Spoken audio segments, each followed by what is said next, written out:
Cada cierto tiempo invitamos a Jorge Navarrete, analista, columnista de medios, abogado, a tratar de poner la pelota en el piso y de alguna forma conversar los temas reposadamente desde un análisis político. Gracias por estar acá nuevamente, Jorge. Gracias a ti, Fernando, por la invitación, como siempre. Bueno, a ver, tenemos hartos temas. Probablemente la última vez que viniste fue hace como un mes y unos días, o un mes y medio más o menos, cuando estaba o inmediatamente antes o instalándose recién. Un poquito antes. Poquito antes. Y había muchas cosas que se planteaba sobre lo que podía ser esta instalación y los problemas que se iban a encontrar y la relación con la convención, etcétera. ¿Hay algo que te haya parecido, llámalo así, novedoso respecto de otras instalaciones, como que no parece que sea o conveniente o de alguna forma útil que se estén dando ese tipo de problemas versus los que normalmente se dan en un proceso de instalación de gobierno? Yo lo pondría de la siguiente forma. El presidente de la República ocupó una metáfora, ¿no? Dijo, este ha sido un despegue turbulento.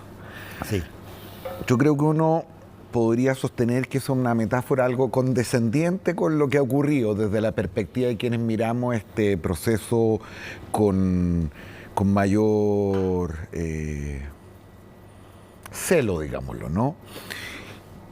Hay tres variables que me parece que son importantes para entender el proceso de instalación. Una que era absolutamente previsible, que todos conocíamos y no es sorpresa para nadie, y que tiene que ver con un contexto pospandémico, con una crisis económica, con un proceso inflacionario desatado, sin las holguras fiscales del pasado, y por lo tanto esto hubiera sido una variable que hubiera afectado la instalación de cualquier administración. Había una segunda dimensión que intuíamos, pero cuyas consecuencias probablemente han ido un poco más allá de lo que habíamos previsto, y que tiene que ver con el hecho de que se instala una generación que nunca ha estado en el aparato público, con mucho talento y muchos pergaminos desde el punto de vista profesional y académico. Aparato público desde el gobierno. Desde el gobierno. Del gobierno. Pero con poco estado en el cuerpo, digámoslo, de esa forma. Y que ha generado eso ciertos errores, improvisaciones, ralentización en el proceso, particularmente en regiones donde el Estado es muy fuerte y por lo tanto su ausencia se nota un poco más fuerte. Pero yendo derechamente a tu pregunta, hay algo que a mí me sorprende muchísimo y que tiene que ver con cierta ausencia o poco manejo en los códigos políticos. ¿Por qué te lo digo?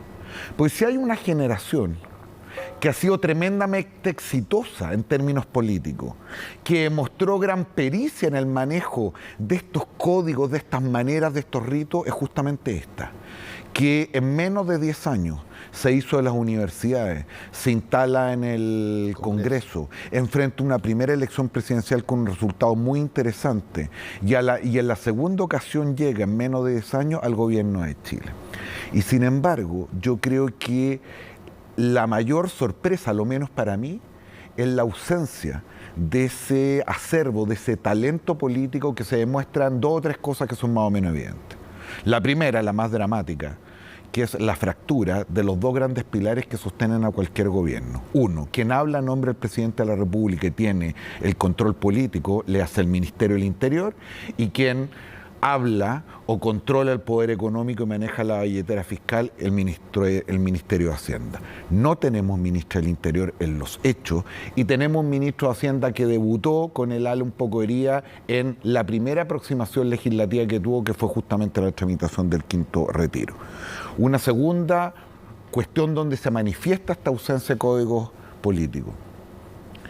Entendiendo el vértigo de la campaña, pareciera a ratos que se asumió sin tener un plan muy preciso y concreto para los primeros 60 días, que sabemos que son gravitantes, especialmente porque pensábamos que la luna de miel iba a ser corta. No tan fugaz como ha sido, pero que iba a ser corta.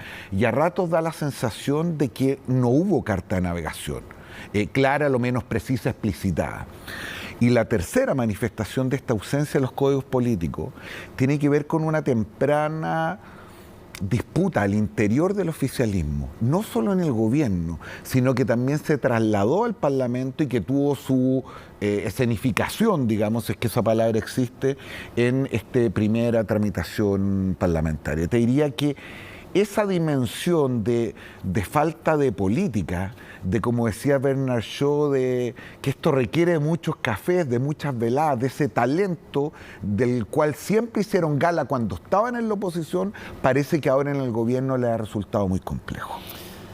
Y eso es algo que tú lo asocias a, llamémoslo así, a esto que tú llamaste de alguna manera falta de experiencia en la moneda, para ponerlo en términos de gobierno, o hay ciertas cosas que llegan con los gobiernos para los cuales probablemente la gente que llega no necesariamente está muy preparada. Te voy a poner un caso: el uso de la fuerza policial, el uso de la fuerza pública en contra de, el uso de la represión legal, si tú quieres, cuando están pasando cosas que eventualmente lo ameritan.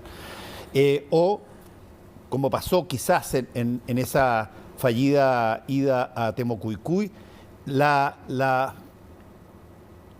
obsesión por dar simbología rápida, por mostrar empatías, por mostrar cosas cuando eventualmente desde el otro lado se miran las cosas de otra manera, se buscan cosas más concretas y no básicamente gestos, sino que hechos. Esas dos cosas pueden hacer que de pronto, dos o tres cosas de ese tipo, cosas que sucedan, bueno, te dan la sensación de una falta de preparación para llevar adelante el gobierno. Bueno, efectivamente, y cuando uno se interroga respecto de esto, se le viene a la mente esa famosa frase de que no hay una segunda oportunidad para dejar una primera impresión. Fíjate los dos ejemplos que me acabas de poner. En el caso de lo que ocurrió en Temocuycuy con la fallida incursión de la ministra, me parece que más que un error de diseño, lo que probablemente hay, que está muy presente en esta generación política, es una sobrevaloración de sus capacidades propias, cierto desdén por la complejidad, pero sobre todo, diría yo, cierta importancia que le dan a la evidente mayor legitimidad que ellos tienen respecto de las autoridades anteriores, como si eso fuera suficiente. Y en una cuestión, como tú muy bien relatas, que tenía un carácter simbólico muy fuerte, fíjate cuál termina siendo el simbolismo. Si cuando vimos todos en la noche en televisión lo que había ocurrido, no retrocedía solo la ministra y los 60 policías que la acompañaban, retrocedía las posibilidades del diálogo, retrocedía el Estado de Chile. ¿Qué más simbólico que eso? Segundo ejemplo que tú me pones, a propósito de la sobrevaloración de las capacidades propias y de girar a cuenta de una legitimidad que se ha devaluado bien aceleradamente. Sostiene este gobierno que está en contra de los retiros previsionales, cuando había sido un férreo partidario muchos de los rostros que hoy día están instalados en el gobierno de los 4 retiros anteriores. Uno podría incluso... Tres exitosos. Uno podría incluso, como intentó Giorgio Jackson, no sin mucho éxito, de tratar de separar y decir, bueno, en los primeros teníamos una situación económica muy compleja, el país estaba encerrado, no llegaban las ayudas del Estado, compro. Pero respecto del tercer y cuarto retiro, no parecía haber muchas diferencias en la situación económica y en las posibilidades de las personas respecto del escenario actual. Lo que sí había era se había creado una inercia para que significaba una expectativa de la gente de recibir dinero propio a través del retiro. Y esas cosas son difíciles de decir que no, digamos. No solo son difíciles que decir que no, son todavía más difíciles de decir que no cuando tú crees que va a bastar simplemente que lo digas tú y no lo haya dicho el otro. A eso se refiere esta sobrevaloración o este girar demasiado cuenta de una legitimidad que, te insisto, me parece a mí, se ha devaluado de manera muy temprana. A ver, también es cierto que, y estas cosas hay que decirlas, aunque parezcan de pronto que se busca empatar, pero es que hay que decirlas, también es cierto que se viene desde un tiempo esta parte, no solamente del gobierno anterior de Sebastián Piñera, sino que también desde el anterior de Michelle Bachelet, se viene con una serie de situaciones que básicamente podríamos referirnos a ellas como una seguidilla de expectativa y frustración. Expectativa y frustración. Se hacen comités, perdón, en el caso de Michelle Bachelet, se hacen N cantidad de reuniones, comités convencionales para lo que iba a ser, y finalmente lo que se manda el último día antes prácticamente de abandonar el gobierno es una par de páginas que hoy día incluso hasta la derecha las valora porque la rechazó, pero que desde el punto de vista de la intención no hubo para nada voluntad política de implementar aquello que se decía. Después viene el presidente Piñera con una serie de cosas, sus primeros comités, donde incluso el presidente Boric es invitado, que termina deshaciéndose con el asesinato de Camilo Catrillanca y una serie de cosas más, y a partir de ahí esa frase magnífica de que a los delincuentes se les acabó la fiesta. No pasa nada más que lo contrario y se sigue habiendo una serie de situaciones. Entonces llega un gobierno que tiene la particularidad de no ser equivalente a los anteriores porque no habían tenido gran presencia en el Estado y, bueno, un poco como tú lo dijiste, se plantean una serie de cosas que se notan más en la simbología que en lo factual todavía. Bueno, es que yo creo que venimos arrastrando una crisis que probablemente está en el corazón del desprestigio de la política. Si tú o yo, hoy la mayoría de las personas que nos escuchan, tiene la convicción de que las sociedades no son construcciones naturales, sino que más, y por lo tanto, la injusticia, la miseria, no son un destino ineludible, sino que son cosas que se pueden modificar mediante el esfuerzo colectivo. Eso es lo que está detrás de la promesa de la política. Cuando eso sostenidamente no empieza a ocurrir, enfrentamos escenarios como el que tenemos hoy día, de un profundo desprestigio institucional, de una cada vez mayor distancia ciudadana respecto de las posibilidades de la política y sus principales protagonistas. Y por lo tanto todo empieza a ser más fugaz. Gabriel Boric gana la segunda vuelta presidencial con una extraordinaria votación. Y sin embargo, probablemente como no habíamos visto incluso en las administraciones anteriores, la devaluación de ese apoyo y el choque contra la defraudación de las expectativas es demasiado temprana. ¿Es culpa de este presidente y de su gabinete preferentemente? No, quizás no. Es justamente que asistimos a un momento donde esos procesos se han ido acelerando de manera tal que poco importa que cambiemos el elenco. Voy a ocupar una metáfora futbolística. Si trajéramos al mejor equipo del planeta, cualquiera esté afuera para no discutir, rendiría muy poco si lo hiciéramos jugar en una cancha llena de barro, de hoyos, donde nadie sabe cuándo la pelota sale, sin árbitro, en fin. Nosotros hemos tenido la ilusoria creencia de que nuestro principal problema tiene que ver con el equipo, con el elenco. Por supuesto que eso hace la diferencia. Jugadores más, jugadores menos, un buen delantero, un buen arquero. El problema es que la cancha en la cual estamos jugando este partido está profundamente deteriorada.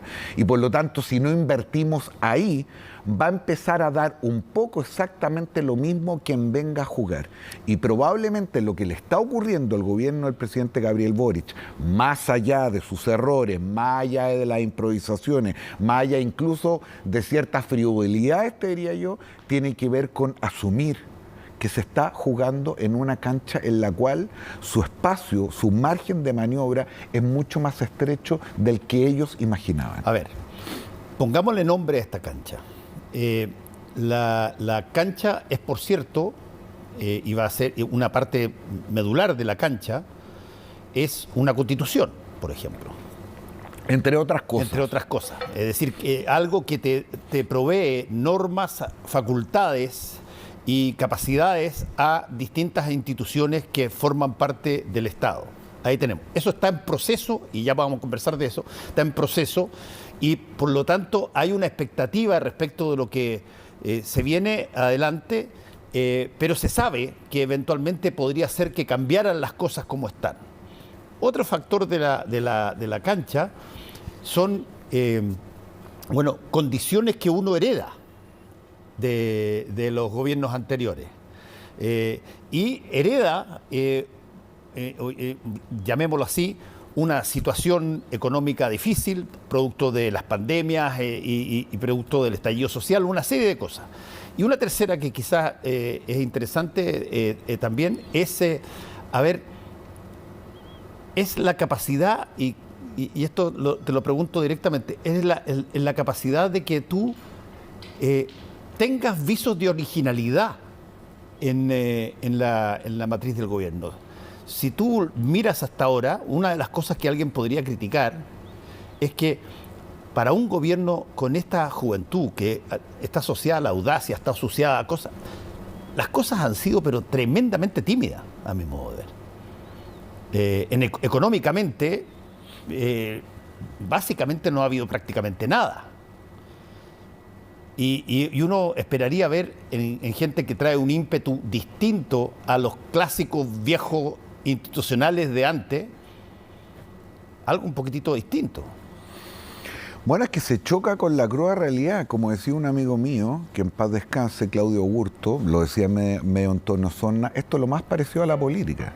Y la política establece condiciones de posibilidad. Fíjate que de los casos que tú describes, a mí me parece que el más evidente tiene que ver con el proceso constitucional. Porque dices tú, y con razón, la Constitución provee de normas, de marcos de referencia, en fin. Pero fíjate que lo más importante de este proceso ni siquiera tenía que ver con eso, sino que con lo que estábamos hablando recién. Si había una función, un objetivo detrás de este proceso, era buscar relegitimar nuestra arquitectura institucional para generar un marco donde los compromisos, las lealtades, los deberes para un conjunto de normas fueran sentidas por todos como comunes y no como solamente de algunos. Y por lo tanto, la perspectiva de lo que está ocurriendo, a mi modesto modo de entender, es preocupante desde esa perspectiva, desde que cualquiera sea el resultado del plebiscito, gane el rechazo o gane el apruebo, probablemente no se va a cumplir con ese objetivo que era generar en términos masivos y colectivos un proceso de reconstitución de las confianzas. Esa confianza que es la base y anterior a las normas. Cuando tú te enfrentas a un semáforo y enfrentas una luz verde, ¿por qué pasas? No pasas porque haga el ejercicio racional de que en tan frente esté una luz roja y si se pasa una luz roja un carabinero le podría sacar un parte.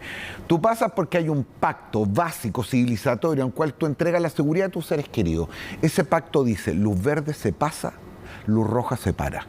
Eso se llama confianza social. Cuando eso está roto, da lo mismo que haya miles de carabineros en todo el país sacándole partes a quienes se pasan las luces rojas si eso no es parte de un convencimiento social. Eso es lo que está fracturado. Y por lo tanto, claro, este gobierno hereda una situación compleja, de la cual es responsable en muchas áreas el otro gobierno, el anterior gobierno, entre otras cosas, entregar una situación absolutamente descontrolada en materia de seguridad, y para qué decir lo que tiene que ver con temas como inmigración, como delincuencia, como crecimiento económico, en fin. Y por lo tanto, para ir a tu tercera dimensión, ¿cuál es la audacia que se puede tener en estos momentos cuando no hay ninguna posibilidad de mirar un poco a mediano o a largo aliento, porque todo lo que está ocurriendo ahora, en este momento, al corto plazo, que requiere respuesta rápida? Y si le sumas mi intuición, que es solo una intuición, de que probablemente en el vértigo de la campaña muchos de ellos se iban a dar cuenta que iban a ganar recién las últimas 3 semanas, y por lo tanto no había un plan preciso para los primeros 60 días, los resultados son los que estamos viendo. A ver, hay varias cosas ahí bien interesantes. Una es, ¿a qué me refiero yo con audacia, por ejemplo? Y lo he dicho varias veces acá y en la radio también. Uno podría haber esperado, por ejemplo, situaciones no te digo que fuera de la caja, porque se han repetido en otras partes, pero que demuestran activación potente del país en determinadas cosas que se necesitan. Tú tienes un choque hace 3 semanas atrás en el sur y durante 14 horas queda paralizada toda la carretera. Yo lo planteé esto como cuando llega Franklin Delano Roosevelt a Estados Unidos y hace el New Deal, digamos, donde empiezan a invertirse en infraestructura básica en una cantidad enorme de cosas que se necesitan en el país y que van a tener probablemente lugar completo en una serie de años más, pero se empieza a dar y demostrar que el país del futuro se está construyendo ya, y se está construyendo en serio y se está cambiando muchas cosas que están hoy día. Yo entiendo que de pronto tú te golpean las peleas del 10%, o la situación de violencia, que es una cosa que hay que abordarla muy frontalmente. En fin, pero echo de menos, por ejemplo, en el ámbito económico, algo que sea un poco más creativo que subir el salario mínimo en 6.500 pesos. A ver, lo que pasa es que en política, sobre todo, lo urgente siempre posterga lo importante. Y nos hemos venido quejando, más allá de ciertas cuestiones del diseño institucional, de la ausencia de políticas de Estado, de esto de que cada presidente o presidenta que llega tenga que partir de nuevo, en fin. Pero yo creo que la dificultad tiene que ver con justamente buscar un equilibrio en lo que tú estás señalando, en lo que podríamos llamar la línea corta y la línea larga. Es decir, cómo se puede caminar y comer chicle al mismo tiempo. Es decir, tener una estrategia de mediano y largo aliento y al mismo tiempo, en términos tácticos, estar resolviendo cuestiones que apremian a la ciudadanía. Mi desesperanza tiene menos que ver con que esta generación no sea capaz de planificar, sino que probablemente las urgencias se están empezando a hacer de una magnitud y de un dramatismo tal que queda poco tiempo, no solamente para hacer, sino que para pensar otras cosas. Vamos a enfrentar 2 años tremendamente difíciles. El proceso inflacionario está pegando de manera muy dura, especialmente a la gente más modesta. Mire lo que está ocurriendo en los costos de energía o otros. No hay nada peor que lo pueda ocurrir a un gobierno que enfrentar un escenario de esta naturaleza y no tener los instrumentos para rápidamente poder ir a ayuda en esas personas, como probablemente tuvimos con cierta holgura en las administraciones pasadas. Y en materia de seguridad, otro tanto. Es decir, uno objetivamente, y más allá de los cariños, el corazón político donde uno lo tiene, no puede sino reconocer que la situación de seguridad en el país es todavía peor de lo que era hace 5 meses atrás. ¿Y cuál es el problema? Que esos 2 ámbitos que te acabo de escribir son probablemente donde existen más dudas respecto de las izquierdas, no solamente en Chile, sí, sino que en el mundo. Es decir, uno, el entendimiento y que el crecimiento económico es la base fundamental para promover políticas sociales, porque incluso quienes tenemos una profunda vocación igualitarista sabemos que para distribuir primero hay que generar. A eso me refiero con el New Deal. Y lo segundo es que en materia de seguridad, evidentemente celebramos que se privilegie el diálogo, pero el diálogo no se puede privilegiar a costa de suponer que eso es excluyente o antónimo del uso natural de la fuerza socialmente organizada, sobre todo para una generación de izquierda que abraza al Estado como un profundo instrumento social de cambio y por lo mismo está renunciando a su principal y quizás fundante facultad, que no es otra que asegurar, valga la redundancia, la seguridad de los miembros de la comunidad política. Voy a decir de manera mucho más bruta, la legitimidad que tiene la izquierda para hacer uso de la fuerza socialmente organizada, de la represión institucionalizada, es mucho mayor a la que tiene la derecha, aquí y en cualquier parte del mundo. Y por eso es todavía extraña más cierta inacción, cierta parálisis, cierta perplejidad frente a lo que está ocurriendo. Por último, brevemente, porque no queda mucho tiempo, pero sí te quiero preguntar, todas estas cosas que han venido dándose y pasando en la convención y que básicamente están en el proceso ya de consolidación en una nueva propuesta que se va a hacer. ¿A ti te parece que, más allá de los altos y bajos y de las cosas puntuales que han habido, se puede llegar a ver ahí lo que fue la única cosa que le pide la gente cuando vota a otro para que lo represente? La única cosa que le dice es, oye, represéntame a mí. Te paso todos los votos del mundo. Represéntame a mí. Yo no puedo ir, tú sé eso. Eso significa, no te des gustitos para ti, no trates de utilizar el poder que tienes para vengarte de cosas aquí y allá. No te creas de que porque estás ahí pasas a ser el cancherito del barrio, sino, a ver, represéntame y representa mis intereses plasmados en la Carta Fundamental. Ay, ay, ay. Como a ti te consta, Fernando, yo fui siempre un profundo militante del proceso constitucional y en algún sentido lo sigo siendo. Y mi principal convicción y esperanza era justamente, más allá del contenido de las normas, el que se generara una manera que permitiera un debate amplio, duro, apasionado, pero profundamente respetuoso, en lo cual generáramos un resultado que, si bien no nos dejara contentos a todos, sintiéramos que era un paso hacia adelante. Sostuve además, y creo no haberme equivocado, que esta convención constitucional representaba, del punto de vista de quienes la integraban al país, mucho mejor que cualquier otro organismo colegiado hoy día en Chile. Y sin embargo aseveré que el método es el mensaje, es decir, la forma y manera de hacer las cosas iba a tener mucho más que ver con el resultado que el contenido mismo de lo que ahí se discutiera. Yo personalmente estoy un poquito desilusionado porque tengo la impresión de que esa manera de hacer las cosas terminó probablemente generando un resultado que incluso objetivamente pudiera ser mejor que el que tenemos, pero muy lejos de lo que hubiéramos querido desde la perspectiva de relegitimación institucional. Y para serte franco, no todos los convencionales son igualmente responsables.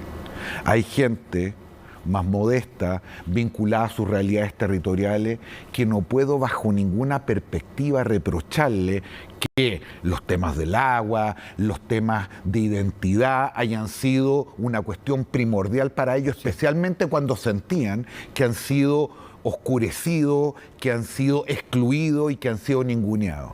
Pero hay otro conjunto de personas que ha venido trabajando estos temas, que tenía probablemente una mayor responsabilidad y conocimiento y por lo tanto un rol en la conducción, en aquilatar y en moderar, que pensaron, muchos de ellos con algo de soberbia, que iban a ser los nuevos padres de esta Constitución, y están a un tris de ser el rostro de la farra, de quienes perdieron una oportunidad que los países tienen cada poco tiempo en su historia para haber hecho algo significativamente distinto. Y eso fue, como tú muy bien dices, por haber confundido persistencia con porfía, por haber confundido voluntad con voluntarismo y por haber confundido popularidad con populismo. Esa es mi, hoy día, gran tristeza, te diría yo, y espero, sinceramente espero equivocarme. Bueno, vamos a tener tiempo para evaluar las cosas, porque todas fluyen, incluso las cosas que ya están decididas eventualmente también pueden seguir fluyendo antes de que sean la redacción final, y vamos a tener tiempo de conversar, Jorge, sobre eso cuando ya la cosa esté un poquitito más consolidada y podamos saber exactamente qué es lo que se ofrece al país. ¿Te parece? Muchas gracias por la invitación.